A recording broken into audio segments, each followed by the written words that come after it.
वृत्त उन सभी बिंदुओं के समूह को जो तल में एक नियत बिंदु से निश्चित दूरी पर स्थित हो तथा एक बंद आकृति बनाता हो, वृत्त कहलाता है। इस निश्चित बिंदु को वृत्त का केंद्र कहते हैं।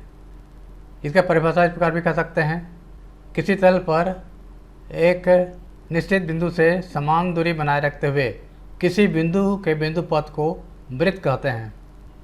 उन सभी बिंदुओं का समूह जो तल में एक नियत बिंदु से निश्चित दूरी पर स्थित हो तथा एक बंद आकृति बनाता हो, वृत्त कहलाता है। इस निश्चित बिंदु को वृत्त का केंद्र कहते हैं। वृत्त का केंद्र O है। त्रिज्या निश्चित बिंदु से या वृत्त के केंद्र से वृत्त तक की दूरी को वृत्त की त्रिज्या कहते हैं। O वृत्त का केंद्र है। वृत्त पर या वृत्त की परिधि पर कोई बिंदु A है तो OA वृत्त की त्रिज्या होगी। इसको R से दर्शाते हैं। त्रिज्या OA बराबर R।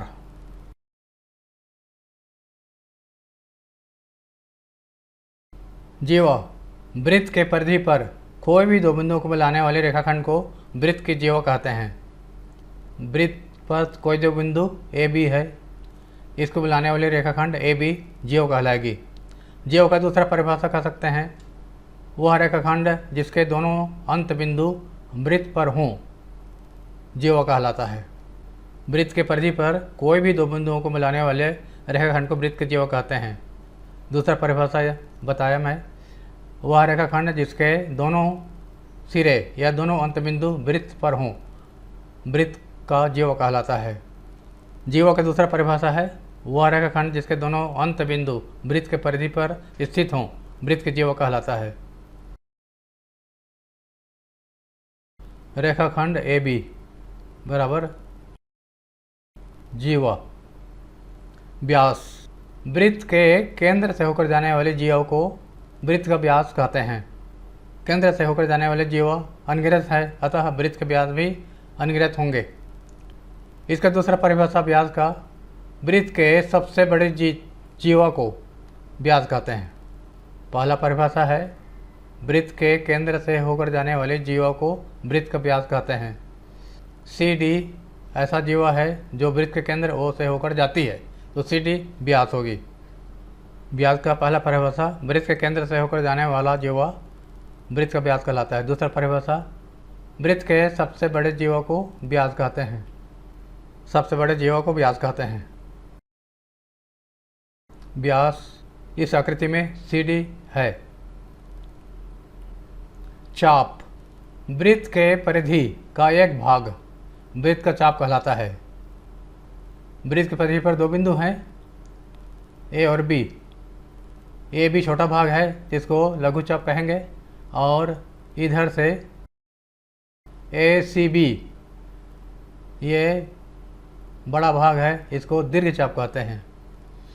वृत्त के परिधि का एक भाग वृत्त का चाप कहलाता है। AB छोटा भाग है तो ये लघु चाप है, लघु चाप AB। लघु चाप AB, और इसको निश्चित करने के लिए ये बीच में एक बिंदु ले लिया C, तो ACB लघु चाप का नाम ACB, और यहाँ पर इस प्रकार चिन्ह बना देंगे। और दीर्घ चाप ADB,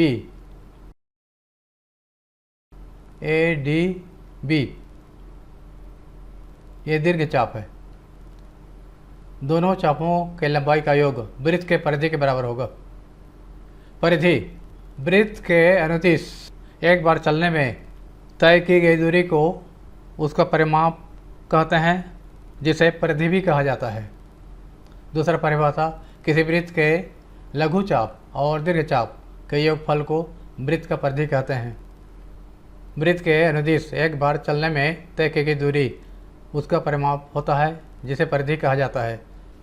परिधि को इस प्रकार समझ सकते हैं, लघु चाप AB और दीर्घ चाप ADB।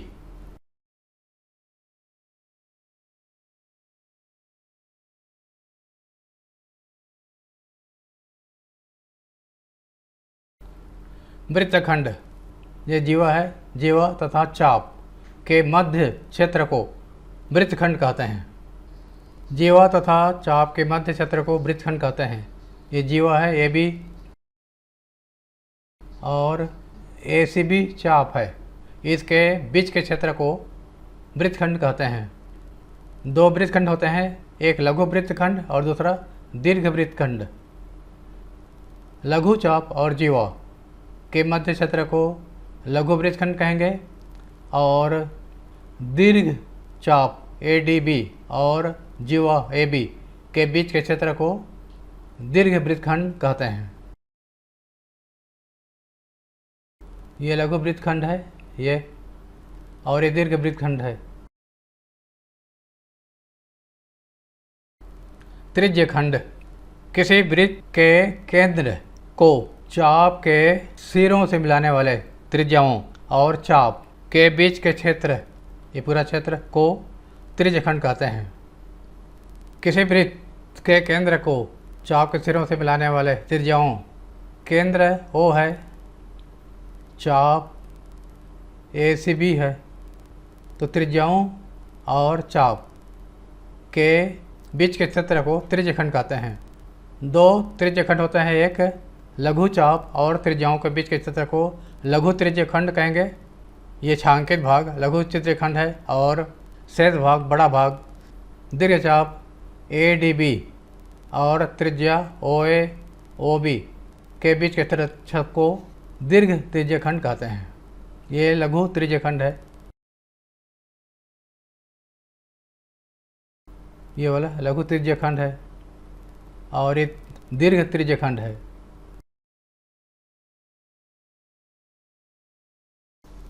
लघु त्रिज्यखंड का नाम इस प्रकार लिख सकते हैं, ओ ए सी बी। दीर्घ त्रिज्यखंड का नाम ओ ए डी बी। प्रमेय कथन है, वृत्त के बराबर जीवाएं केंद्र पर बराबर कोण अंतरित करती हैं। ए बी और सी डी ये वृत्त की दो बराबर जीवाएं हैं। केंद्र O पर जीवा ए बी कोण ए ओ बी अंतरित करता है, यह कोण, और जीवा सी डी जो कि ए बी के बराबर है, केंद्र पर कोण सी ओ डी अंतरित करता है। तो ये दोनों कोण बराबर होंगे, यह सिद्ध करना है। दिया है, हम लिखेंगे जीवा ए बी बराबर जीवा सी डी। दिया हम लिखेंगे एक वृत्त जिसका केंद्र O है, इसकी दो बराबर जीवाएं ए बी और सी डी हैं।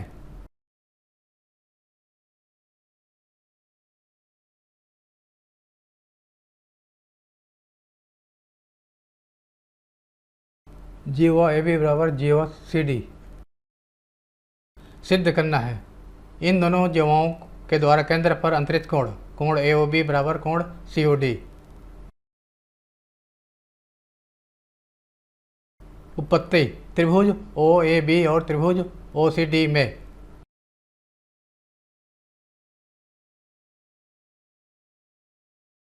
दोनों को सर्वांग सम सिद्ध करेंगे। इसके लिए तीन शर्त चाहिए। चूँकि पहला शर्त ओ ए बराबर ओ सी,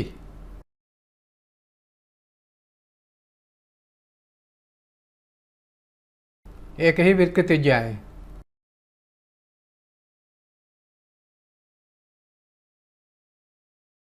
दूसरा है ओ बी बराबर ओ डी,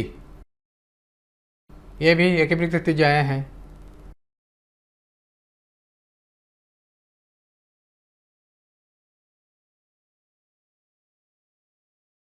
तीसरा है ए बी बराबर सी डी, दिया है, यह ज्ञात है।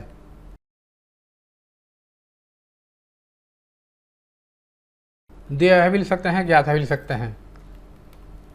ये तीनों भुजाएं बराबर हैं दूसरे त्रिभुज के तीनों भुजाओं के, अतः दोनों त्रिभुज सर्वांगसम हुए। त्रिभुज ओ ए बी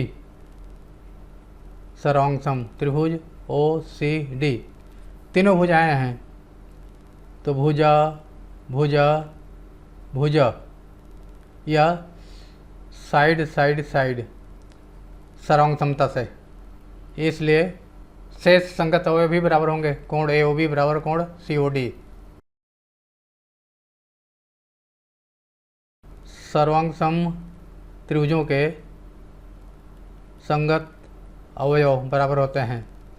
CPCT भी लिखते हैं इसको, CPCT, corresponding parts of congruent triangles are equal. यही सिद्ध करना था, सिद्ध हो गया, सिद्ध हुआ या प्रूव्ड। अगला प्रमेय, एक वृत्त की जीवाओं द्वारा केंद्र पर अंतरित कोण बराबर हों तो वे जीवाएं बराबर होती हैं। पहले वाले प्रमेय का व्युत्क्रम है, विलोम है। दो जीवाओं द्वारा वृत्त के केंद्र पर समान कोण अंतरित होता है। AB और CD दो जीवाएं हैं, ये वृत्त के केंद्र O पर समान कोण AOB बराबर कोण COD बनाती हैं।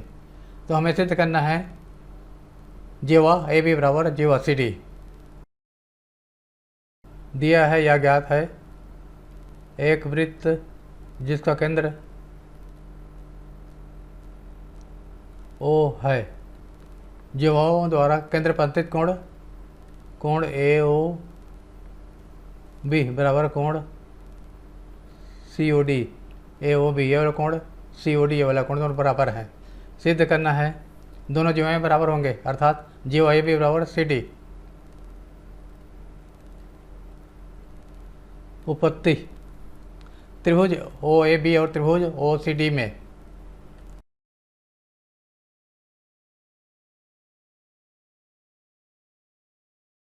तीन शर्त चाहिए। पहला शर्त OA बराबर OC, एक ही वृत्त त्रिज्याएं।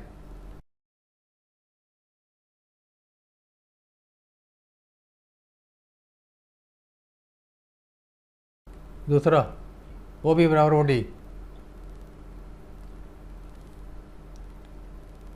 OB बराबर OD, ये भी एक ही वृत्त त्रिज्याएं हैं।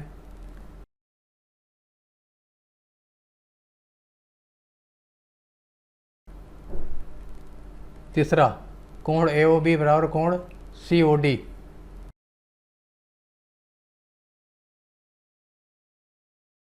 दिया है, ये दिया हुआ है या ज्ञात है, इसलिए दोनों त्रिभुज सर्वांग सम सिद्ध हुए। दो भुजा और बीच के कोण हैं, भुजा कोण भुजा से दोनों सर्वांग सम हुए। त्रिभुज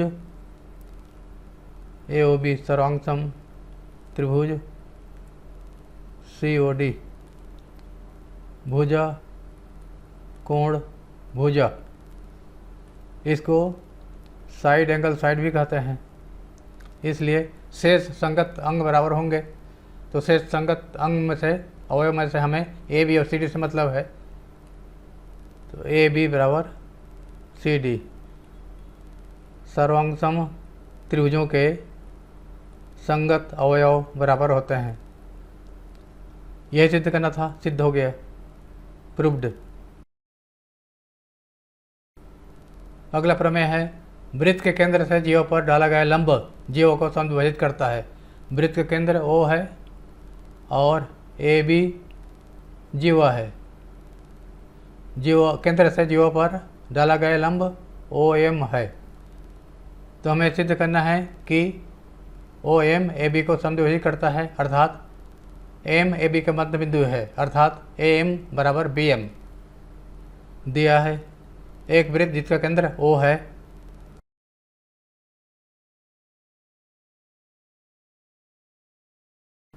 जीवा AB है तथा OM लंब है AB पर। सिद्ध करना है AM बराबर BM। उपपत्ति, दो त्रिभुज लेंगे, त्रिभुज OAM तथा OBM में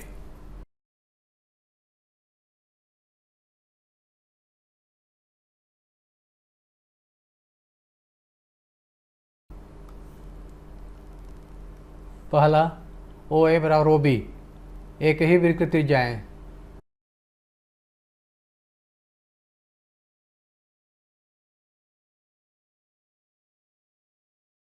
दूसरा OM बराबर OM, उभयनिष्ठ।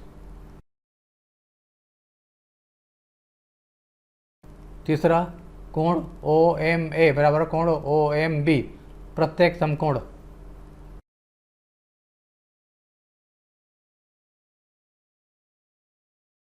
क्योंकि ओ एम लंब दिया है ए बी पर,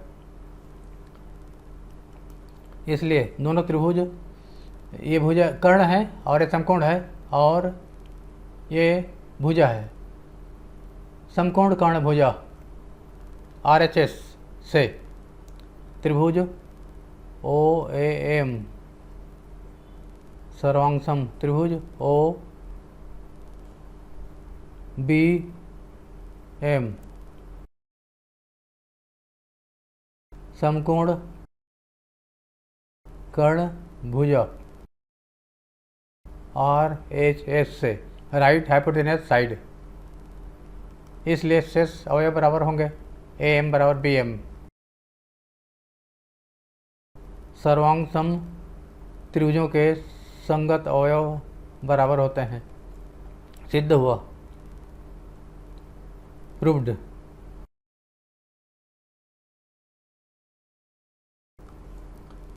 प्रमेय 4, एक वृत्त के केंद्र से एक जीवा को समविभाजित करने के लिए खींची गई रेखा जीवा पर लंब होती है।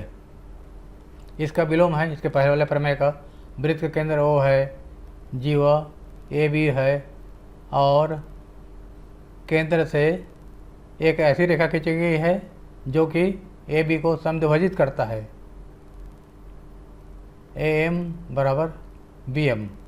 तो हमें सिद्ध करना है कि यह जीवा पर लंब होगी, OM लंब है AB पर, ये सिद्ध करना है।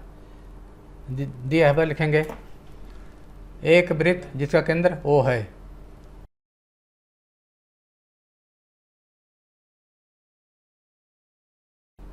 OM जीवा AB को समद्विभाजित करता है।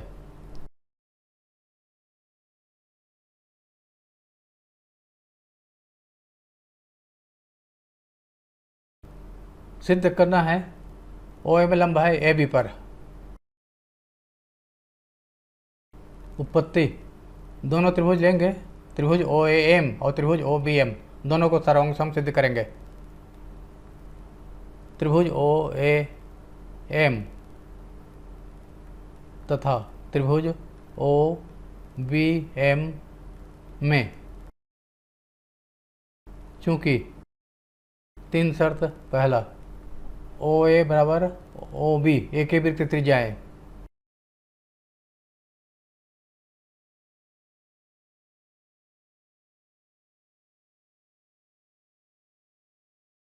दूसरा AM बराबर BM दिया है यह ज्ञात है, दिया है OM समझौता करता है AB को। तीसरा OM बराबर OM उभयनिष्ठ,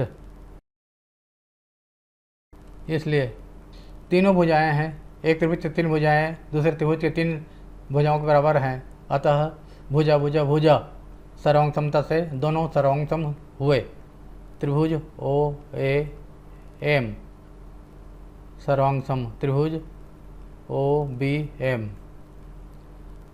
भुजा भुजा भुजा साइड साइड साइड सर्वांग समता से, इसलिए ये दोनों कोण बराबर हैं। कोण OMA बराबर कोण OMB।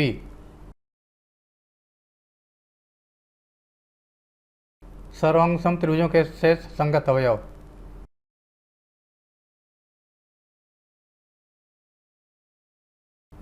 हमें इसको नव्यांश सिद्ध करना है। इसके लिए ये दोनों कोण रेखिक युग्म है, इनका योग एक शेष होगा।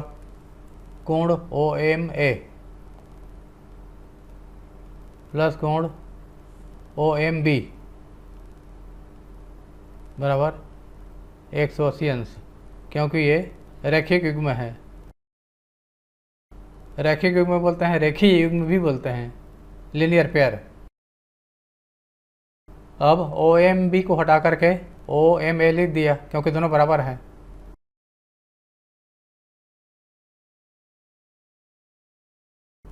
दोनों बराबर हैं तो ट्वाइस लिख सकते हैं, ट्वाइस कोण ओ एम ए बराबर 180 अंश या कोण ओ एम ए बराबर 180/2 बराबर 90 अंश। इसलिए ओ एम लंब होगा ए बी पर।